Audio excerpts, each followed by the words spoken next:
There's been a lot of talk going around about Trent Dilfer and the situation that happened on Friday night. For those of you that don't know, Trent Dilfer, former Super Bowl winning quarterback, is now a high school football coach. He is the head coach at Lipscomb Academy in Nashville, which I believe is a private Christian school.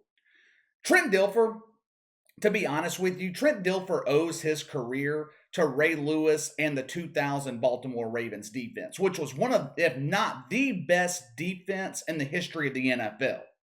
You could not score on that defense.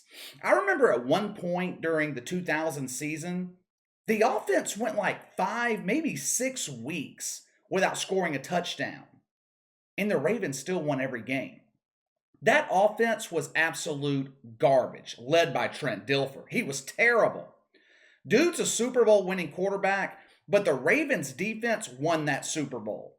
They could have put a statue in as their quarterback, kneeled 3 downs in a row, then punted, and the Ravens still would have won the Super Bowl that year. That defense was that good. After winning the Super Bowl, Trent Dilfer never played in another playoff game in the NFL. But anyway, getting a little bit off topic.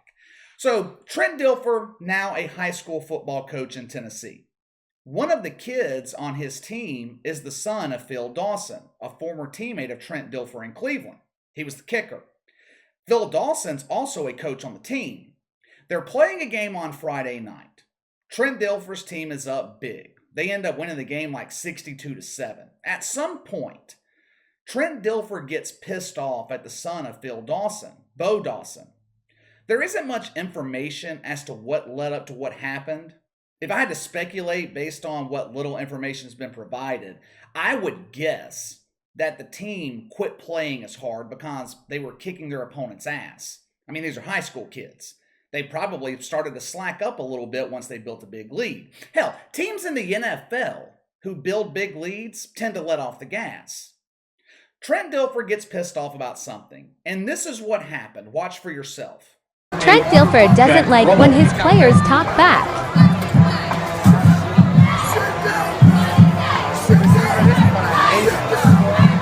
I'll be honest with you. I don't have a problem with this. You can see at the beginning of the video, Beau Dawson kind of gets in the face of Trent Dilfer. And as you saw, Trent Dilfer grabs him by the shoulder pads, yells in his face, tells him basically to sit his ass down. I don't have a problem with it. This was mild compared to what was going on when I was in school. Coaches, especially in football, were notoriously hard on the players. But this is football.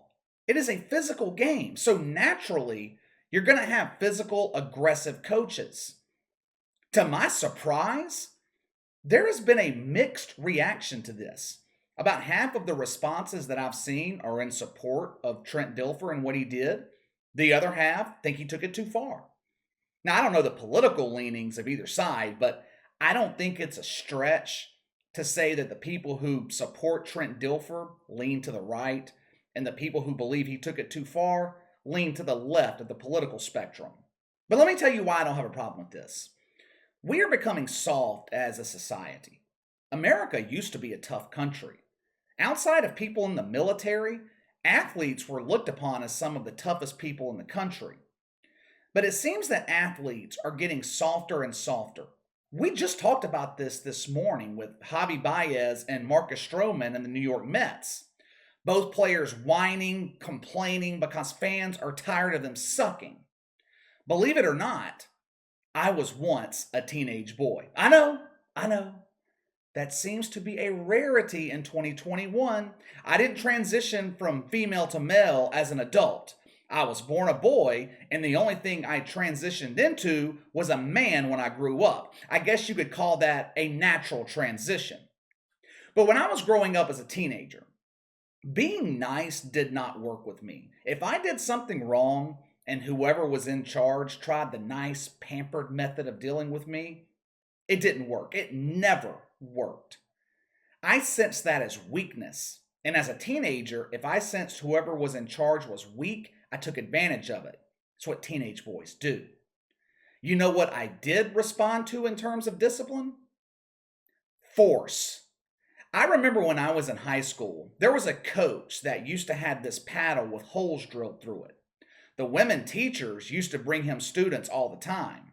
You know how many times he had to beat the same kid twice? 0. You know why? Because once a kid got his ass beat, he didn't make the same mistake again. You could sit me in detention all day long, wouldn't bother me, wouldn't care. One time getting the ass beat, that's all it took. You don't learn anything from being pampered. You don't learn anything from being handled delicately. You learn through pain, whether that be physical or mental. So I completely understand why Trent Dilfer did what he did. And have you noticed Phil Dawson hasn't said anything about this? Phil Dawson didn't come to the aid of his son Friday night, probably because he knew his son was in the wrong. After the backlash picked up a bit, Trent Dilfer issued the usual public apology. I don't understand why. Very rarely do I agree with public apologies, especially when you didn't do anything wrong. In some instances, public apologies are warranted, but most of the time, it's just a giant virtue signal. It hasn't been reported whether or not Trent Dilfer will be punished for this incident, but for the love of God, I hope that he's not. Like I said, this was mild compared to the way things used to be. They've already taken away most forms of discipline in school. Hell, you look at a kid with a mean look in school, and they'll suspend the teacher. And it's having a negative effect because we're raising a generation of soft kids who are turning into soft professional athletes that can't handle being booed when their performance sucks. Also, one thing people are not talking about, you can't accuse Trent Dilfer of playing favorites. If Phil Dawson's son was acting out along with other kids and Trent Dilfer had disciplined the other kid, what do you think the reaction would be? Say the other kid was black and Phil Dawson's son's white. What do you think the reaction would be? Trent Dilfer gives preferential treatment to the white coach's son. You know it's true. You know it's true. That's exactly what people would say. Anyway, let me know what you think about this. I'm interested to see what you guys think. Was Trent Dilfer wrong in the way he handled Beau Dawson? Or do you think this is acceptable behavior between coach and player? Sound off in the comments below. Make sure to like and subscribe. Click the notification bell to receive all notifications from the channel. Best way to contact me is by email at btlkc84@gmail.com, KC_BTL84 on Twitter. I'll see you guys tomorrow.